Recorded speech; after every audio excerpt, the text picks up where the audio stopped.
You just think we just, whatever happens, we just shit another player.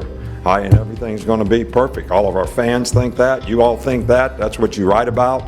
You don't want to be here. There's a specific reason. Not really, I think we did a poor job recruiting if guys are coming in and immediately walking out the door because it was something different than what they thought it would be. We lied to them during recruiting, or we sold them on a dream that wasn't true. Yeah, right now we have the atmosphere of a JC softball game. That's what we are, a JC softball team. As long as, it's not whether you win or lose. It's like the team that wins is the one that has the most fun. That crap like that. All this stuff that's contaminated America, where they give every kid a trophy and they don't keep scoring Little League anymore. Now, that's also a second in the West, baby. Yes, sir. Hey,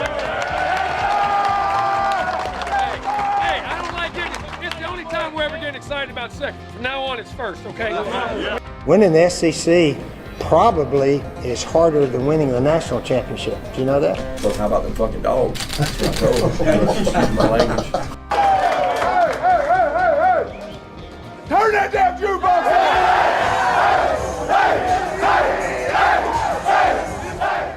Hey, buddy, this beer's for you, Mike, and cousin Shane. That SEC podcast loves the Pirate, and the Pirate loves that SEC podcast. Hail State. Welcome in to the latest episode of that SEC podcast. I'm your host, Michael Bratton. I go by SEC Mike on Twitter. And we're back again for another edition. Hope everyone's out there enjoying their summer. I know I am. If you're in and around Nashville, I can't recommend enough this place I went Friday night called the Brooklyn Bowl. Went and watched Old Crow Medicine Show and got a little hammered. So just a good old time here in Nashville. Hope everyone else is having a good time. And of course, if you haven't figured out by now, flying solo on this edition of the show, cousin Shane. It was his idea to do a Heisman show, so we're going to hold off till he can come back on. He's scheduled to be on the next one. He's just a little buried at work. But I thought now would be a great time to kind of recap the big recruiting month that was in the SEC. Things just wrapped up, and hell, I think South Carolina they probably got another commit as I'm sitting here recording it. They were the real winners of the month of June when things opened up on the recruiting calendar in here. Shane Beamer and Company have landed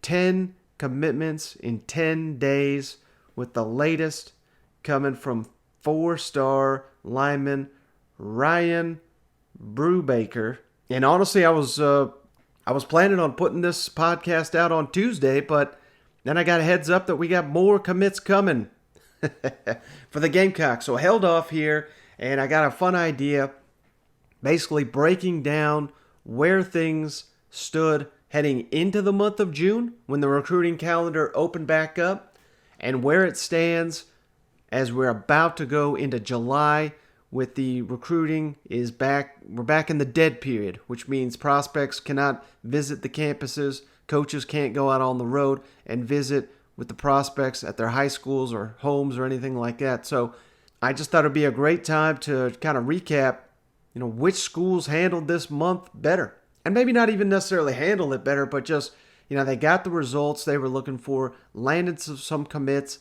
Some schools didn't quite work out that way. It's a long time from signing day. We got about 6 months to signing day, so things can certainly turn around.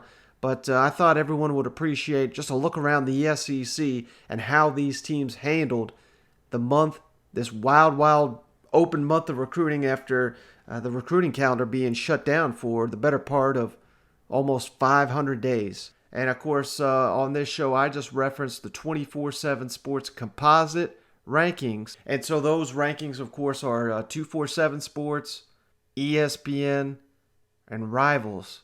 All their recruiting rankings averaged out together. That's, if you hear me reference anything and everything here, recruiting rankings, that's what I'm going with here, the 24/7 Sports composite recruiting rankings. And I'll just do this part real quickly, where things stood entering June. So this was, it was a dead period for 400 something days here. schools were not able to host prospects going into June of 2021. Georgia had the number 1 class in the SEC, LSU number 2, Texas A&M number 3, Kentucky number 4, Arkansas number 5, Mississippi State number 6, Missouri number 7, Alabama number 8, Florida number 9, Vandy number 10, Tennessee number 11, South Carolina number 12, Auburn 13, and Ole Miss was dead last entering this contact period. And man, we got some movers and shakers here because things have been shaken up quite a bit here. Exiting the contact period, entering into the new dead period. Things are going to remain closed until the tail end of July. So about 4 weeks here for coaches to catch their breath before they open this thing back up. But I just thought fans would appreciate, just kind of a look at who handled this June recruiting window really well. And I think obviously a lot of relationships just now getting formed, communications via phone and text and Skype and Zoom and all that. That was taking place, I'm sure, for months and months and months. But, so maybe a little bit of indication on who handled that the best and then who closed well. Of course, you can't really call it closed because no one signed, but I'm going off commitments here. And a couple teams stand out here, and we'll start at the top of the list here. Following the commitment of Brubaker that I mentioned there, the 4-star lineman from Pennsylvania, announcing his decision to commit to the Gamecocks on Tuesday. South Carolina officially number 1 in the SEC when it comes to climbing the recruiting rankings. Over 80 points added to their composite recruiting score. They landed 7 commits. Apparently 3 of those, again, are still silent commits. So this recruiting ranking could be even better if a couple silent commits become public at any time here. So hell of a job by South Carolina. And I think there's a couple ways to look at this.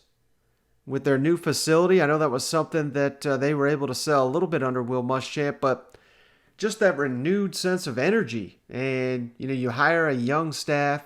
You got a young head coach who can relate to these players. He's all over social media.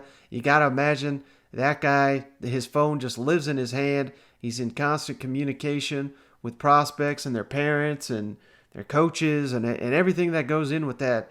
So, and let's not give Shane Beamer all the credit. He deserves a ton of credit, but his staff as well been all over it. And we know South Carolina's got one hell of a social media department, and with the videos they put out with Justin King and everything like that. So, just an all-around effort and the energy and enthusiasm of a new staff. I mean, it's not abnormal for a new staff to come in and to create this kind of buzz. We've seen it at Vanderbilt under Clark Lee. We're seeing it there. Not as much. Of course, it's still early, but not as much with Josh Heupel in Tennessee. Maybe some of that has to do with the NCAA sanctions looming large here and everything that goes into with that. But, you really got to hand it to Shane Beamer and his Gamecock program for being able to sell the vision of what they're doing. And then once you get these prospects on campus so they can see these facilities, a lot different when you're actually in the facility than you're seeing on these Zoom videos and virtual walkthroughs and all that. So it's a combination of efforts, but it's really coming through for the Gamecocks right now.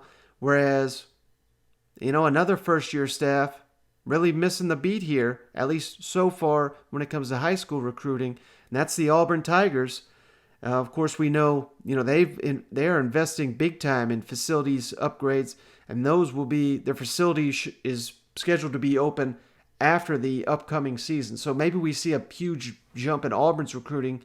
They seem to be more focused on transfers and trying to get this roster eligible, getting this roster ready to compete for the fall. But different strategy for sure, but ton of credit to South Carolina jumping all the way up this list.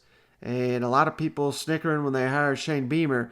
This is the first step. You're a long step from being an SEC contender, but there's steps that need to be taken before you get there, and this is a huge step in that right direction for the Gamecocks. First month that the recruiting calendar opened, you're the big winners in the SEC. Hey, not to be outdone, let's give Dan Mullen and company some credit. Florida Gators, number 2 on the list.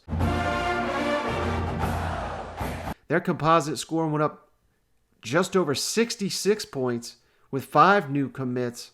Really reached into the state of Alabama to get some elite prospects here. Props to linebacker coach Christian Robinson. The Gators doing really well here in the month of June.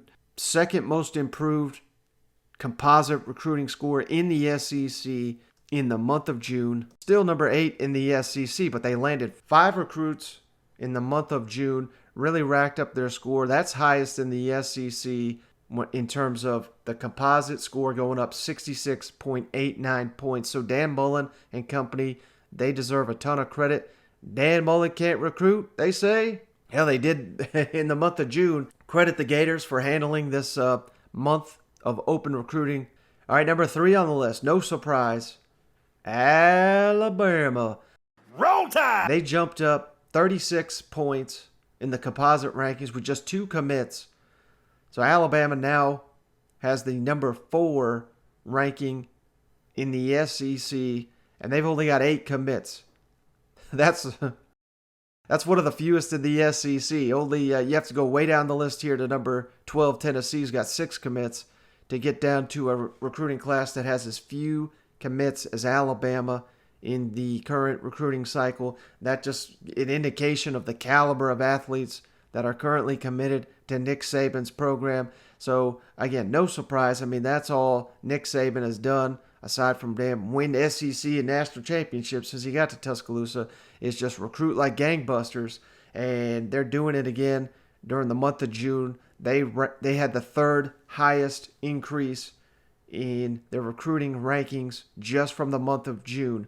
Now, here's another first-year coach. Fan base looking for reason to be optimistic. Head on down to Nashville. Take it down. Where Vanderbilt's composite ranking jumped 33 points. Number 4 in the SEC.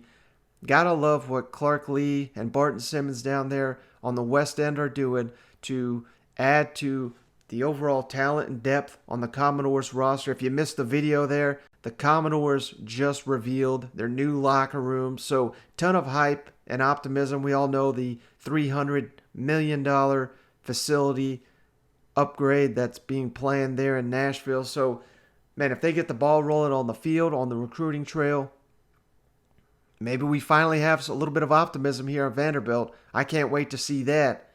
Next on the list here, teams crushing it.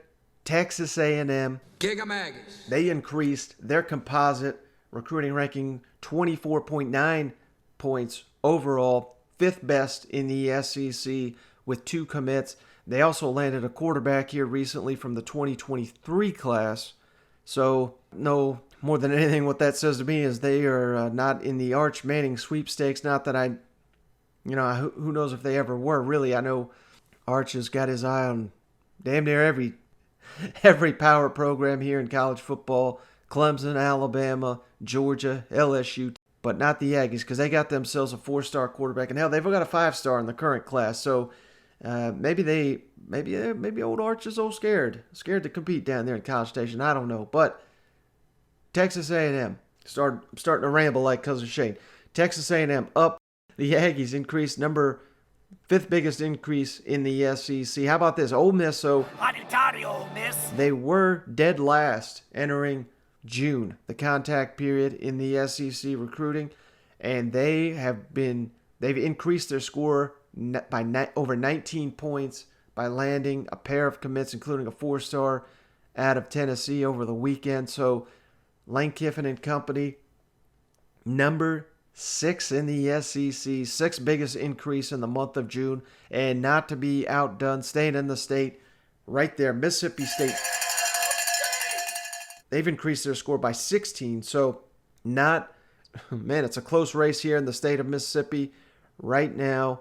And Mike Leach and company, they're crushing it on the recruiting trail. Right now, they have the SEC's number 6 recruiting class. Now, they do have 13 total commits, which is the highest in the SEC. So that's certainly you got to factor that in. But Hell, number 6 in the SEC in recruiting. Mississippi State fans will take that all day.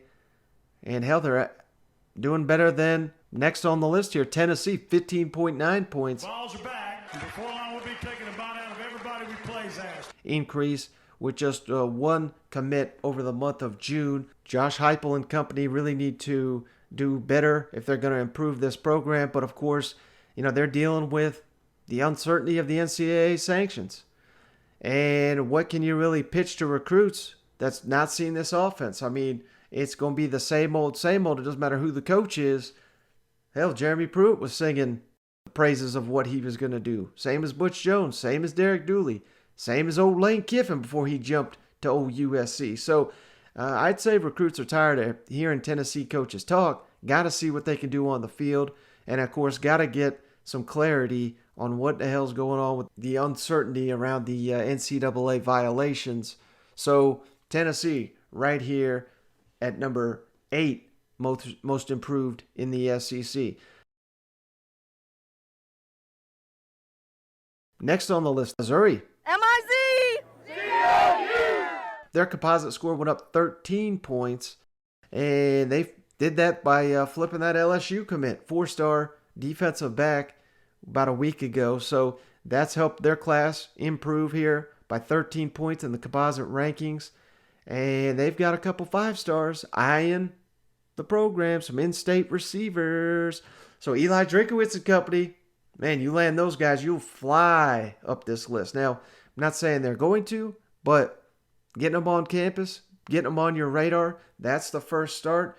Got to, similar to some of these other programs, let's see what they do on the field year 2 under the Eli Drinkowitz era. That's going to say more than anything you can pitch to these kids off. They want to see your improvements on the field and envision themselves playing in this offense. And that's how Missouri is going to actually get some of these 5-stars, not just on campus, but sign them. All right, next on the list, Arkansas. Woo pig. They improved their composite score by just over 11 points by landing 2 commits during the month of June. Arkansas is another one. Really solid recruiting class at the moment. Number 7th ranked class in the SEC. So they're doing a hell of a job. But similar to Mississippi State, they've got a lot of commits at the moment. 12 commits. Just landed a 4-star lineman there, I believe from in-state. So Sam Pittman and company getting the job done on the recruiting trail. Next on the list, Kentucky. They improved their score 8 points on the composite rankings. They just had 1 commit in the month of June. But hell, they've got the number 5 recruiting class in the SEC, and they're eyeing some elite talent as well. So they've done a lot of their work already, and they also have double-digit commits, but fewer than Mississippi State, fewer than Arkansas, yet their class is ranked higher. So hell of a job there by Mark Stoops and company on the recruiting trail. And then here we got 3, I don't want to call them losers necessarily, but maybe these teams need to reevaluate how they handled this month. Auburn. War damn eagle. Didn't improve at all. No commits, nothing. I think they're still trying to evaluate what they got on their roster.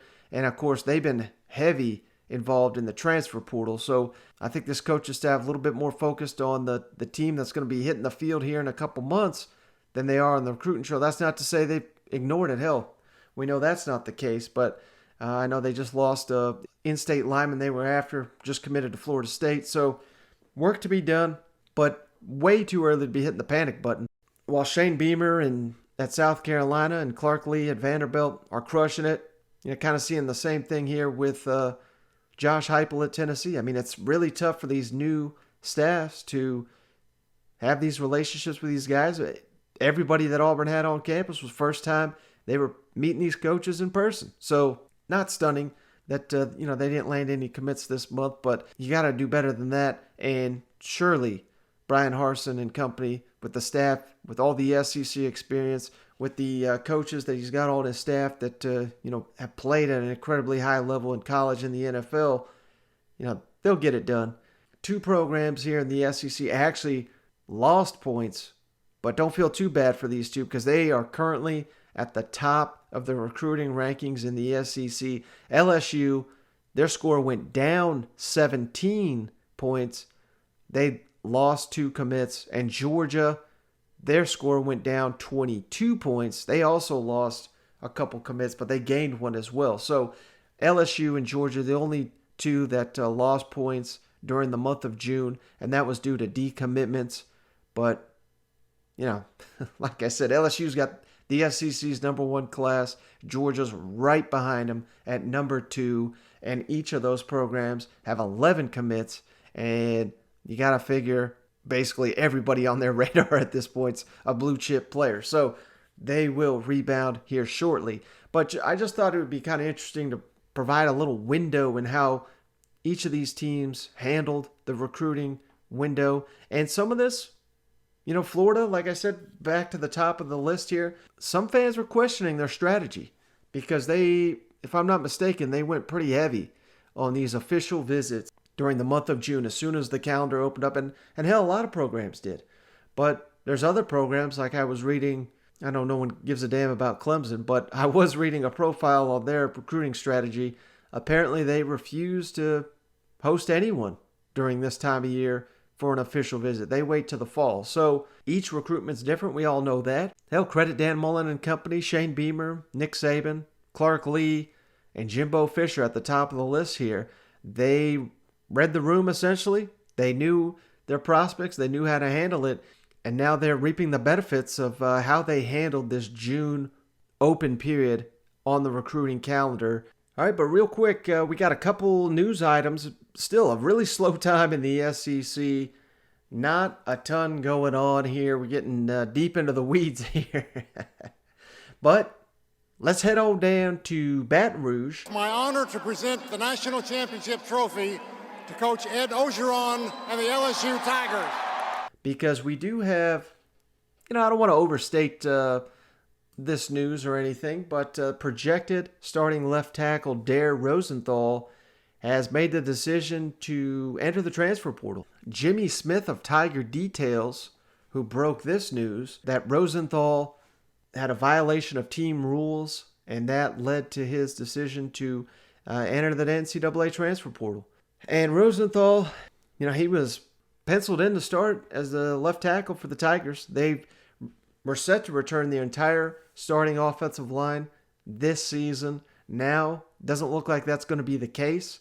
But, you know, normally you lose your left tackle, you think that may be reason to panic if you're LSU. But Cameron Wire, the backup, he played in 9 of LSU's 10 games last season, including 6 starts. Rosenthal was a guy that, you know, he had issues last season where got suspended for a couple games. He even left the program at one point only to return. So I don't know how much Ed Orgeron and company were really counting on him to, you know, be a leader or anything in the program. You know, it's certainly a loss, but how big of a loss remains to be seen. I think it's more about, you know, the continuity of having all 5 of your offensive line, which LSU's offensive line, while they all were set to return, not necessarily a strength of that team last season. So, I don't know. This is a tough one to read, but it's sounding like Rosenthal, I mean, it sounds like he's already got his next team lined up because I've heard it. I've seen other people putting it out there. Looks like he's eyeing Mark Stoops' Kentucky program, which imagine teaming him up with Darian Kennard, who probably the best tackle in the SEC. I know Evan Neal maybe would argue with that, but Kennard passed on the opportunity to go to the NFL, and now you're potentially adding some more depth if you're Kentucky. Hell, last time I checked, when Kentucky added a guy that left LSU, Kelvin Joseph, went high in the NFL draft, one of their best players. So Mark Stoops and company, whether Rosenthal is going to start for them next season or not, or serve as a backup, they'll take him. And the big blue wall up there in Kentucky may be getting better here in the coming days. Well, speaking of South Carolina, one other note I wanted to get out of here on this. A big win, another big win. Not only is Shane Beamer and company winning big on the recruiting trail, they're winning in the transfer portal. Because we mentioned this guy last week, Karon Prunty was at Kansas last season, cornerback, freshman All-American. was down to Tennessee and South Carolina, and he ain't going to Rocky Top. He's headed to Columbia. So, hey, credit Shane Beamer and company once again. Clayton White, the defensive coordinator, for pulling this one off. Prunty is, hell, I'm not going to lie to you, I've never seen him play or anything, but sounds like he's one of the best young defensive backs in the country. And considering the affections that South Carolina had this offseason in the defensive backfield, you got to think that Prunty's in line to be a day one starter. And even if he's not, he's going to add immediate depth to a secondary that could use it.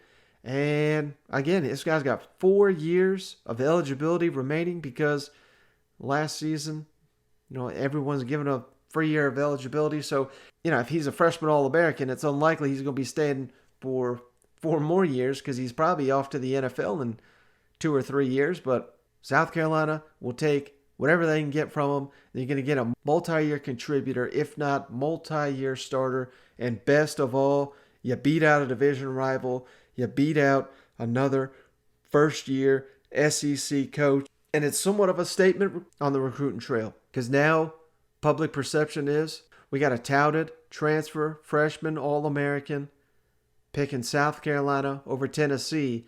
And if I'm the Gamecocks, I'm letting every recruit know that's thinking about coming to Tennessee that we've offered that old Prunty's coming to Columbia. Why don't you join him? All right, guys. Well, I'm going to keep this one short. That's going to be it for this one. And like I said, Cousin Shane will be all in the next one. Just wanted to share some of these recruiting numbers with you. I thought it would be kind of interesting to see how these staffs handled the month of June with the recruiting window open back up for the first time in over 400 and some odd days. Thanks for hanging out, especially to this time of year when there's just not ton going on. Hopefully have some really great guests lined up here to close the week out strong. And of course, as always, you made it this far. If you wouldn't mind going that extra step, leaving us that 5-star written review on the Apple Podcast app, and we're happy to send you out a beer koozie free of charge just for doing that. But that's going to do it for this one. Appreciate you guys hanging out. Catch you on the next one.